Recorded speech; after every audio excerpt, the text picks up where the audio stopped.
where we help you improve your English skills with engaging stories, tips, and tricks. In today's lesson, we will talk about handling mistakes while learning English and how to remember words better. I'll share some interesting insights from a classroom scenario, but I've also added some personal experiences and examples to make this more engaging and relatable. This is a long lesson, but I promise it will give you some powerful tools for learning English. How I handle mistakes. So let's start with a story about handling mistakes. Last week, on a regular Tuesday, I went to school here in Lagos, Nigeria. One of the students, Emily, raised her hand and asked a very interesting question. She said, "I want to practice speaking with the people around me, but I'm afraid of making mistakes. I don't want to sound stupid. Can you help me?" Our teacher smiled and said, "Emily, this is such a good question. The fear of making mistakes is something that many people experience. But let me tell you what I believe is the best approach." She continued, "Making mistakes is actually a crucial part of learning. I have a lot of experience with this, not just because I'm an English teacher, but because I've also learned new languages myself. In fact, I'm currently learning French, and guess what? I make plenty of mistakes when I speak French. But the reason I don't care about those mistakes is simple. When I was learning my native language, I didn't care about mistakes either." The room was silent as everyone listened. "Think about it," she said. "When you were a child learning to speak your first language, did you worry about making mistakes? No, you just focused on expressing your thoughts, and with time, you got better. That's the same approach you should take when learning English or any other language. Focus on communicating your ideas, not on being perfect." She paused for a moment to let this sink in. Here's another example. When I practice speaking French, my main goal is to make sure that I express my thoughts. Even if I make mistakes, I know that with practice I'll get better. The same goes for you when learning English. Every time you speak, read, or do shadowing exercises, your English will improve. This idea made a lot of sense to us. It's the same approach that works for many people. In fact, it's like learning how to play an instrument. When you start playing the guitar, for example, it sounds bad at first. You make mistakes, hit the wrong strings, and struggle with the chords. But you don't give up, right? Over time, as you practice, you start playing better. The same thing happens with English. You can't avoid mistakes at the beginning, but those mistakes help you learn and grow. Overcoming the fear of mistakes. Our teacher then added something that really stuck with me. "You should have the same attitude as a 2-year-old child," she said. "Children at that age make plenty of mistakes when they speak, but they don't care. They just keep trying. And by the time they're 3 or 4, they make fewer mistakes and can communicate very well. You know around 2,000 words, so it's completely normal to make mistakes from time to time. Mistakes are not something to be afraid of. They are part of the learning process. Nobody becomes perfect overnight. Even native speakers make mistakes. Think about public figures like politicians or business leaders. When they speak on television or in front of large audiences, they sometimes make mistakes too. But do they stop speaking? No, because they care more about sharing their ideas than worrying about making small errors. That's exactly how you should approach your English learning journey. Don't aim for perfection right away. Instead, focus on progress. Every mistake you make is a step toward getting better. How I remember words. The next day, on Wednesday, I went to class again. This time, another student named Ryan had a question. He said, "I've started reading more, and I feel like it's helping with my grammar, but I'm having trouble remembering new words. I look them up in the dictionary, but sometimes, when I see the same word again, I forget its meaning. Can you help me?" Our teacher nodded and said, "Ryan, that's a common problem, and it's completely normal. When we learn new words, our brain needs to go through several stages before we can remember them well." She explained that there are 5 phases when learning new words. First, phase 1. This is when you see or hear a new word for the first time. You don't know its meaning, so you look it up in the dictionary. Second, phase 2. You see the word again, but you still don't remember its meaning clearly. You look it up again. Third, phase 3. The next time you see the word, you have an idea of what it might mean. You might recognize it as a verb or noun, but you're not 100% sure. Fourth phase. At this point, you know the meaning of the word when you see it, but you can't yet use it in conversation. This is called passive vocabulary. Phase 5. Finally, you reach the stage where you can actively use the word when you speak. It becomes part of your active vocabulary.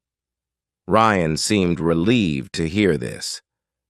"So it's okay if I don't remember a word right away?" he asked. "Absolutely," our teacher replied. "It's all part of the process. You need to see or hear the word several times before it becomes a part of your everyday vocabulary. Don't feel bad if you have to look it up multiple times. Each time you do, you're getting closer to mastering it." How I improve my listening. On Thursday, we had another great discussion in class. One of the students, Lily, asked a question about improving her listening skills. She said, "I can read and write in English, but I struggle to understand people when they speak quickly. How can I improve my listening?" Our teacher smiled and said, "Lily, improving your listening skills is key to becoming fluent. Listening is a big part of communication, because if you don't understand what others are saying, it's hard to respond." She explained that there are a lot of resources available online, such as podcasts, audiobooks, and English movies, but she said it's important to choose the right materials. When you listen to something in English, make sure you understand at least 95% of the words. If there are too many new words, it's better to read the transcript first so you can familiarize yourself with the vocabulary. She also gave some great advice. When you listen, don't focus on learning new words. The goal of listening is to understand the message. As you listen to more and more content at your level, your listening skills will naturally improve. You'll start to pick up on common phrases, sentence structures, and the rhythm of the language. Conclusion. In conclusion, learning English, or any language, is a journey full of mistakes. But those mistakes are your stepping stones to success. Whether you're learning how to handle mistakes, remember new words, or improve your listening skills, it all comes down to practice and patience. Remember, no one starts out perfect, but with each mistake, you're getting better. At Unlock English, we believe in the power of practice, and we're here to help you every step of the way. So keep speaking, reading, listening, and most importantly, keep making those mistakes. They are the key to your progress.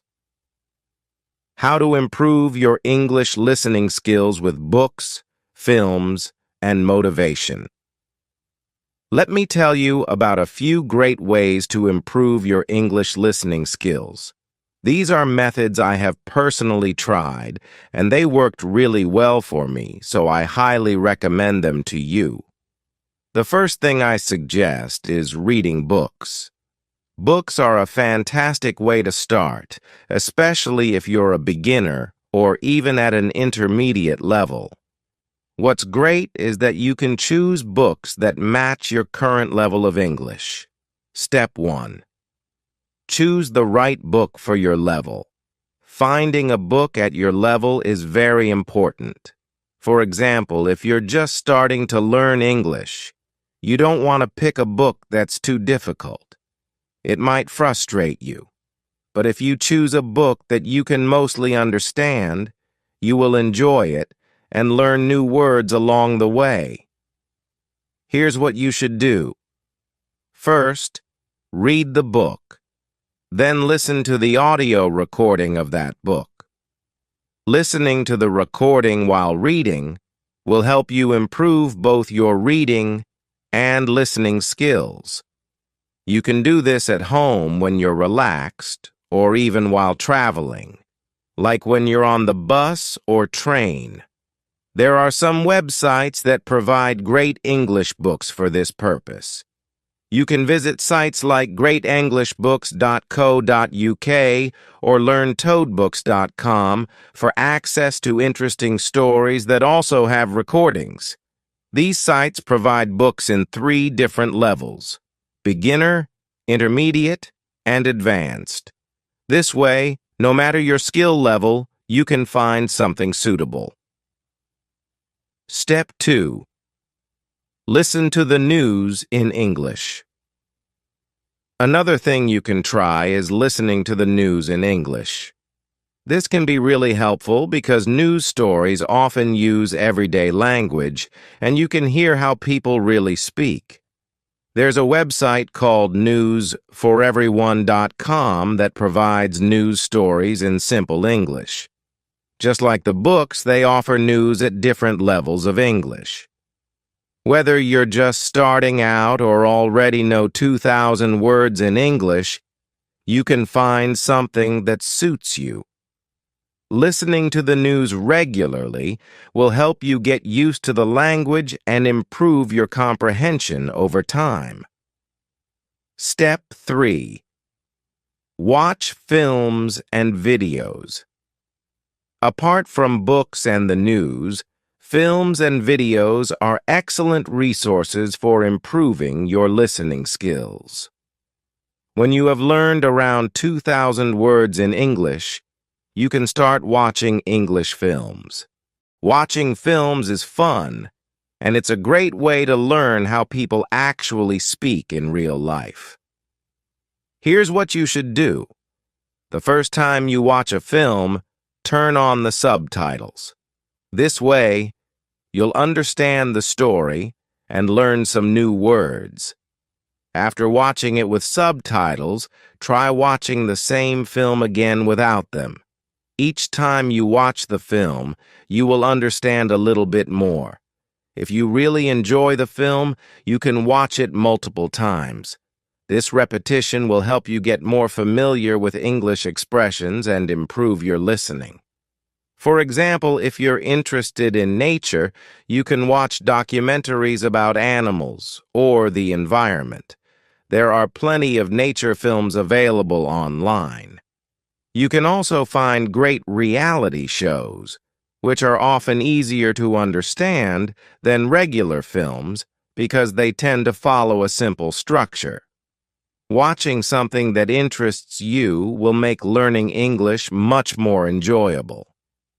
Step 4. Spend 30 minutes a day listening. The more time you spend listening to English, the faster you'll improve. Try to listen for at least 30 minutes every day.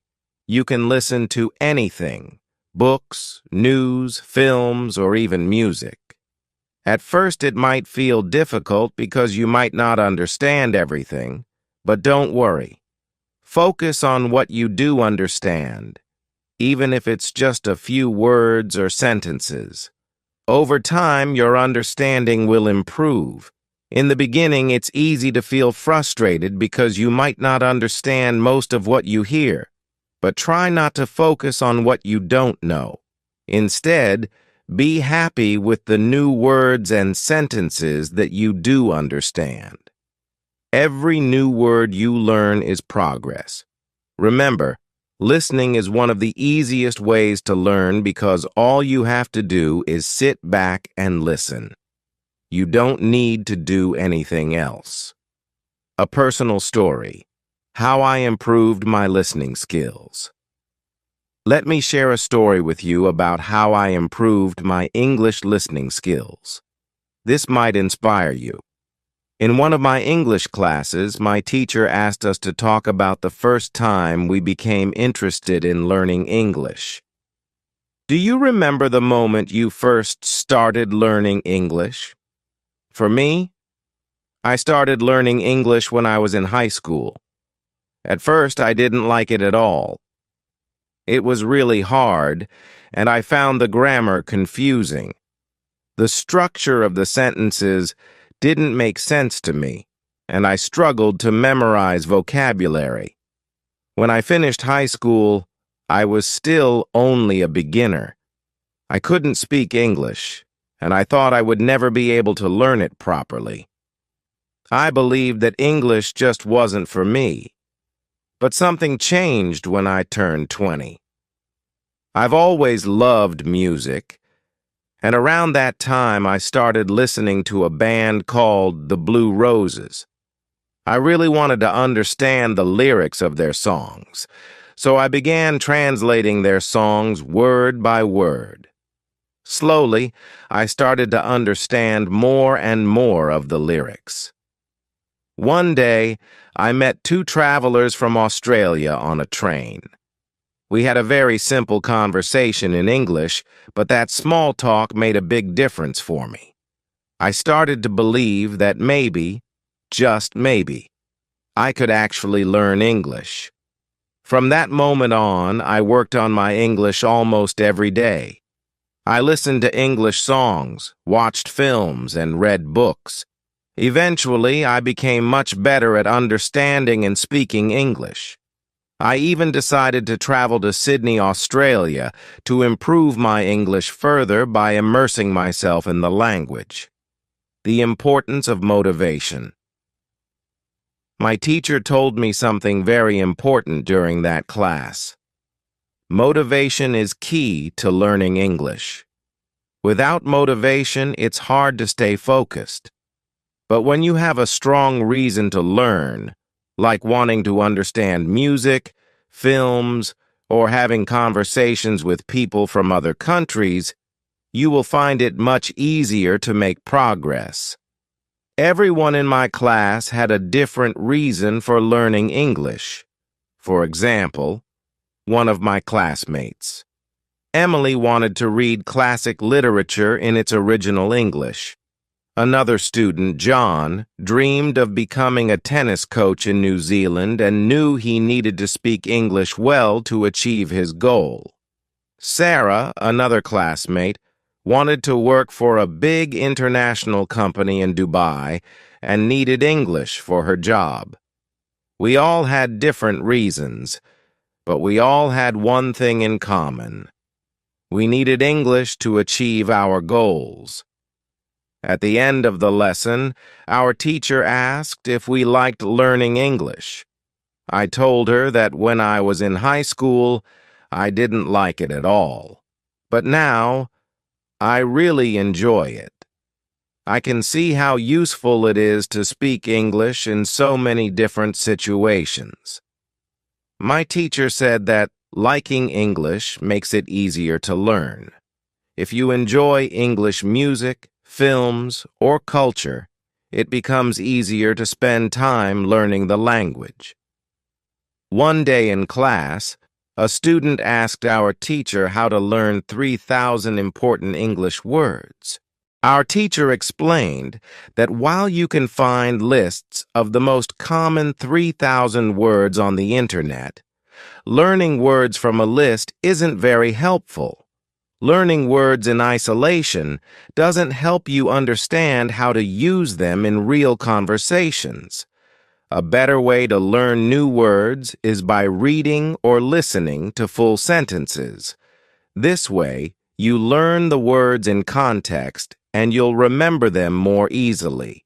For example, instead of memorizing the word appreciate from a list, you can learn it in a sentence like, I really appreciate your help. By seeing or hearing how the word is used in real life, it will stick in your memory longer. Conclusion. In the end, the key to improving your English listening skills is simple.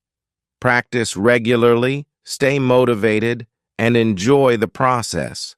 Find things you like to listen to, whether it's music, films, or news, and make it a habit to spend time with English every day. The more you listen, the better you will get. Just remember, every little bit of progress counts, and with time, you will see big improvements in your English skills. Learning English can be an exciting journey, but it's important to remember that some methods of learning may have their limits.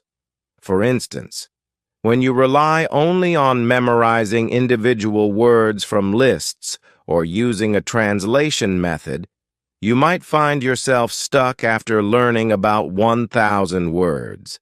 This approach can be slow, and there are much more effective ways to build your vocabulary and language skills. One of the best methods is reading. If you're a beginner, it's a great idea to start with simple books. A perfect example is Robinson Crusoe in Simple English. You can easily find this version on websites dedicated to beginner readers or even at your local bookstore. Just search for Robinson Crusoe for beginners, and you'll likely find a version that suits your level. This book introduces new words in a natural context, which makes it easier to understand and remember them. There's an interesting rule about language learning. Every important word for you will keep showing up in your life until you eventually learn it. This is very similar to how children learn their first language. When we are kids, we don't study from word lists. Instead, we hear and use the language in our daily lives. Words that are important to us, like milk, food, or play, come back again and again in conversation. Eventually, without even trying too hard, we understand and know these words. For example, think about the word Google. It's now a verb in many languages. No one learns this word from a vocabulary list, yet everyone seems to know what it means. The first time you heard the word Google, you probably didn't know what it meant. But as you heard it more often in different contexts, you began to understand it. Maybe someone said, I'll Google it for you, or you can find the answer on Google. After a while, the meaning became clear. This is a great example of how we naturally pick up new words when we use a language regularly. This method is much more effective than memorizing lists of words. You don't need to spend hours studying vocabulary from flashcards or apps. Instead, immerse yourself in English by reading interesting stories, watching videos, or having conversations. When you use the language frequently in your daily life, new words will naturally become a part of your vocabulary. Let me share a story about a student learning English while working in a cafe. This student, let's call her Emma, lived in a small town in Canada. After school, she worked at a cafe, serving customers who mostly ordered coffee and sandwiches.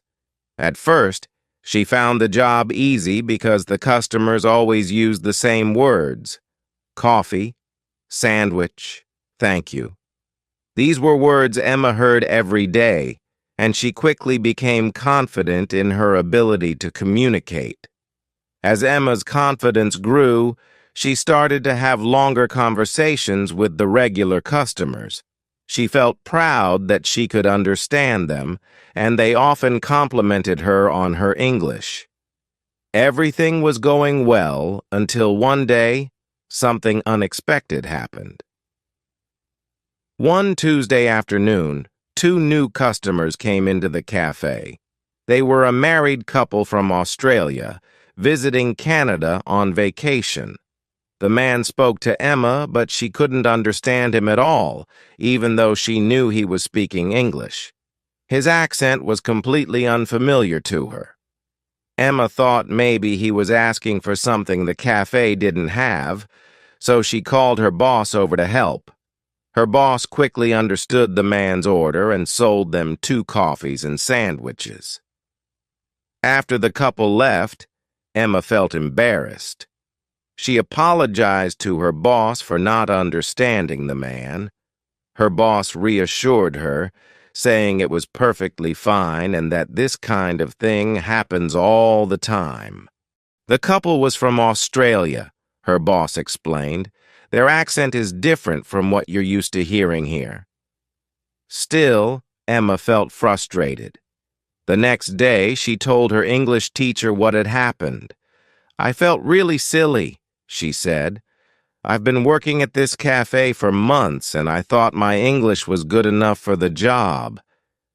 But when I couldn't understand that customer, I started doubting myself." Her teacher smiled and told her, "You shouldn't feel bad at all. You've been practicing English here in Canada where people speak with a Canadian accent. But the Australian accent is different. Your ears just aren't used to it yet. This happens to everyone when they hear a new accent for the first time. It doesn't mean your English is bad. You just need to give yourself time to adjust." The teacher went on to explain that it usually takes about 2 weeks to get used to a new accent. She suggested that Emma watch movies or TV shows from Australia. "This will help you train your ears," she said. "Soon, you'll be able to understand the Australian accent without any problems." Emma felt much better after talking to her teacher. She decided to follow the advice and started watching Australian sitcoms after work. Slowly but surely, she noticed that she was beginning to understand the characters' accents more easily. A few days later, something similar happened at the cafe. This time, 2 women from Italy came in. Their English was very basic, and Emma could tell they were struggling to communicate. Her boss, who was serving them, quickly adapted her language to make the conversation easier. Instead of using long, complex sentences, she spoke in short phrases like 2 coffees and anything else. She even pointed to the items on the menu to help the women understand. Emma was impressed.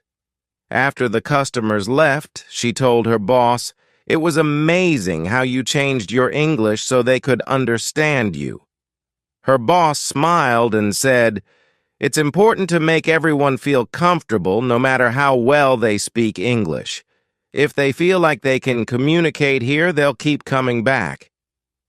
Emma realized that language is not just about speaking perfectly.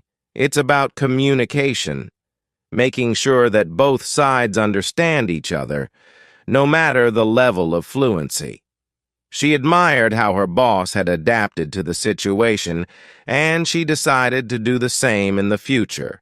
By listening more carefully, adapting her speech, and being patient, Emma became better at her job, more confident in her English skills. In the end, the key to learning or any language is to use as much possible. Don't rely much lists or flashcards. Instead, read books, watch movies, and have conversation a new word or a different accent. You are training your brain to understand more of the language. With enough practice, you'll keep improving. You'll soon find yourself becoming more fluent and confident just like Emma. Thank you so much for watching this video.